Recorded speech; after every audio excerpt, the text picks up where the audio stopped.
the simulation argument, brain in a bottle, whatever, versus digital physics. Now, I'm just going to read the Wikipedia version of this because it's just a thumbnail sketch and honestly not a thumbs up.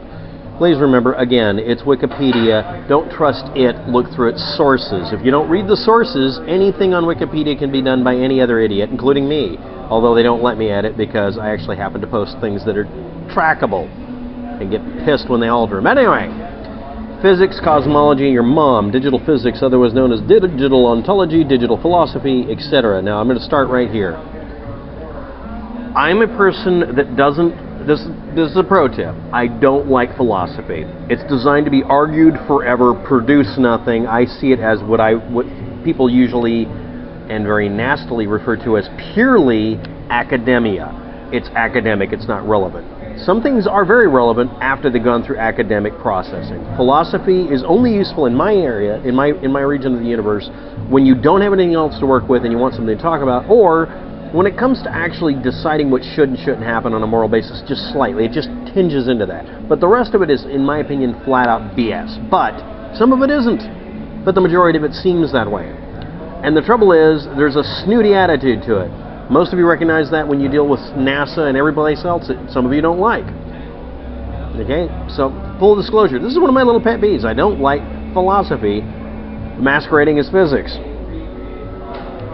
Certain couple of very famous scientists come to mind. But anyway, a collection of theoretical perspectives, or hypotheses more accurately in some cases, based on the premise that the universe is at its heart describable by as information or in information or by information and is computable. Okay, therefore, according to this theory, the universe can be conceived of either deterministic or probabilistic computer program. You can model it that way. That doesn't mean it is. So right there we're off the rails. A vast digital computing device, mathematically isomorphic to such a device, and or done as a very large peer-to-peer network, aka the movie The Matrix, where the source and the Matrix aren't a computer or a group of computers networked, it's each person networked into it contributing to the fantasy that they live in, the nightmare, fantasy, whatever. Okay, I'm going to cut to the chase on this. This is an overly convoluted way to avoid saying organic processing, organic mentality, organic psychology. This is also a knee-jerk reaction, wink and a nod towards the idea of the soul. Because people don't like finding out that they're really not that much different than computers on a basic level. The thing is that the human brain, I'll give you a good example of this. Your brain makes and breaks connections the same way you can do an EEPROM in a thumb drive. EEPROMs are based on NAND memory, PROM memory, which means the more you meddle with it, the more it breaks down mechanically. The difference is we're made up of cells that can copy themselves and go back to being rewritable as connected or not connected through habituation.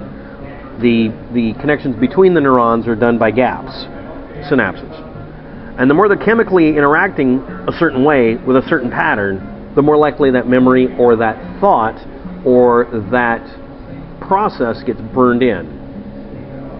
It also means it can burn out. There's a certain sweet spot for it. The chemistry of the brain establishes these abilities during extreme emotional drives, the emotional, not the rational part, and or when you're younger. I could actually do this on a computer with a video game engine. I can do my entire house that I lived in and grew up in. I can probably do it down to a scale that'd be properly considered accurate and maybe even precise. I can do this with almost every place I've lived in because I've lived in a very small number of places. But I can't do it with a building I just visited once because memory. That's the way the memory works. No, you don't flash memorize everything in the universe. You don't do that. That's not how the brain works. It doesn't do the holographic memory, except in a few very rare individuals who then effectively give up some of their ability mentally. Next, by definition, as we've learned through studying of how we fly in space and such, in all practical purposes, an organic being, even kind of similar to us, would not be able to travel between stars. This is a conclusion I've made and a lot of other people have made because there's some physiological, chemical, and biological limitations for living things. Anything outside of that range we would think of as robots, or something very similar to it, which is kind of scary because we send out probes Probe. So, you get the idea. Now let's get to the less existential part of this. By doing computations and computer modeling and math estimations, we've been able to exceed what we can actually detect in the universe as far as making some idea of how the universe works. We can actually extrapolate an idea of a universe that works on completely different physics rules. What this comes to, however, is that the computational requirements to simulate just what I'm looking at now without my glasses on is such a screaming pain in the ass that it probably isn't real. That's not just a 50-50 thing, that's like 90% impossible, even hypothetically. So the idea of the universe being some sort of computational thing, or even having a unified single theory of everything, just seems and is probably not real. That's just my bias and my conclusion. The other thing is, there's literally no empirical evidence for this. There is nothing out there that says that this is simply a fantasy. But this is embraced by people who don't want to believe what they see and want to have everything be hypothetical and be based on philosophy or belief systems and ignore reality and ignore facts. It's very much embraced by people who are delusional too. They want to believe that they're in the matrix all the time. And this also allows them to, very unironically, decide that morals are irrelevant and just do whatever they want to. So it does have kind of an argument from consequences thing on both ends of it. Just going there. That's just the digital physics part. Now we're going to do the simulation hypothesis in general. I'm not going to go into this, but criticism and auto-criticism of it on the page,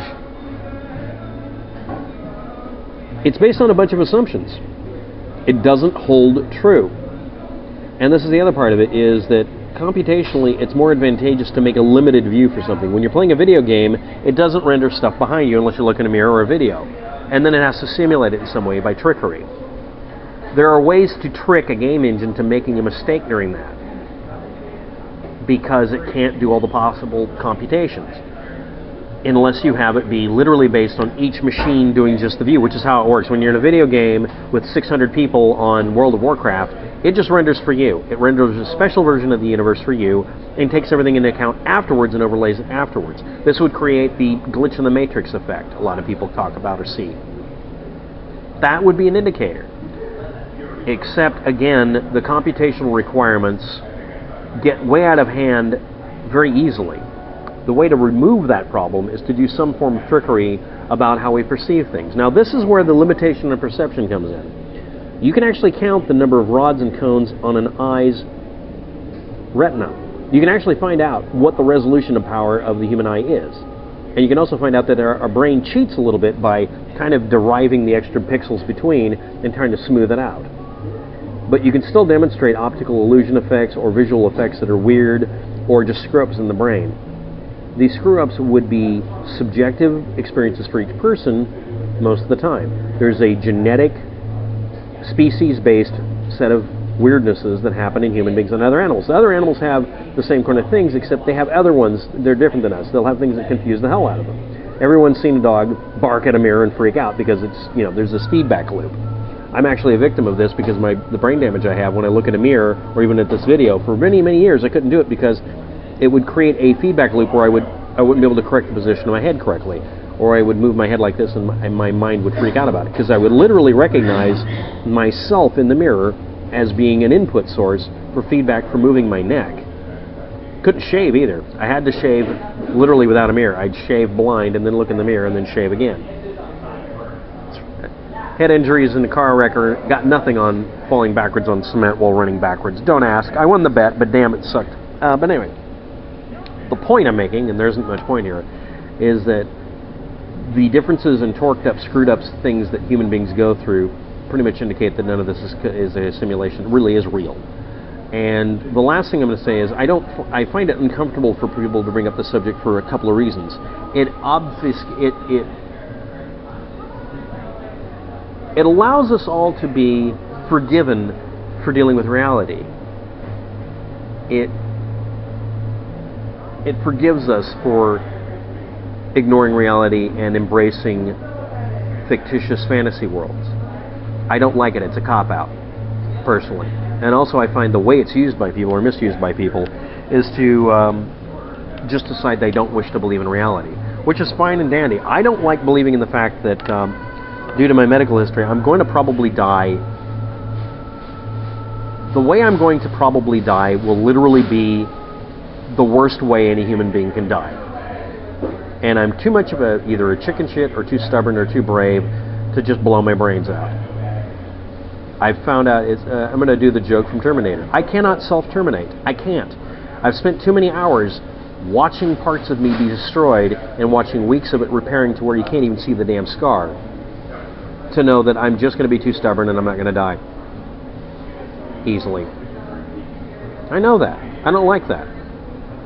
The only treatment for it is to remove every single piece of scar tissue in my body. That's the equivalent to this much tissue.